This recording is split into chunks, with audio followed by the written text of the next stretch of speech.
अलैकुम मोमिनो, ये कुरान हिकमत में भरा हुआ है। तर्जमे के साथ दुरूद पाक और नवाफिल और नमाज कायम करो, चाहे लेट के बैठ के इशारों से पढ़ो।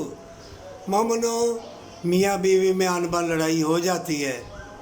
एक मियाँ बीवी आपस में लड़े और फिर बीवी आगे बढ़ी सुलह के लिए कि ये निकाह अल्लाह को पसंद है, और उसने सुलह की अपने मियाँ से, अल्लाह को राज़ी किया।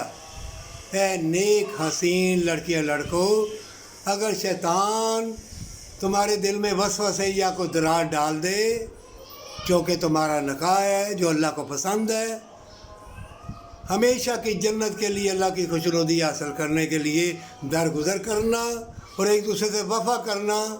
वफ़ा में तंदुरुस्ती भी है, इज़्ज़त भी है और शफा भी है।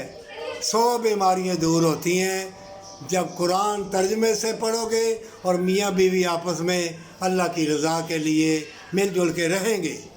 और जो कुछ तुम्हारी तकदीर में मिलना, बात करना, तुम्हारे होठों का हिलना, हाथ का ऊपर जाना, ये सब कलम लिख के तुम्हारी तकदीर में खुश्क हो चुका है।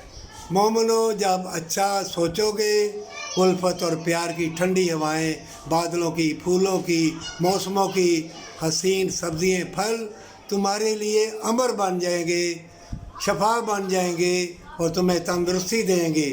जान लो, अगर तुम बात कर रहे हो या मैं भी कर रहा हूँ, ये कलम लिख के तकदीर में खुश्क हो चुका है। अल्लाह के हुक्म से मैं बोल रहा हूँ, तकदीर पे ईमान रखना। जिसको तौबा की तौफीक मिल जाए इस फितनों के दौर में, अल्लाह का शुक्रिया अदा करना, सच्ची तौबा अल्लाह को दिखाना, अल्लाह ही शफा देगा और अल्लाह दिलों के भेद जानता है। हमेशा की जन्नत के लिए पर सच्ची तौबा के साथ।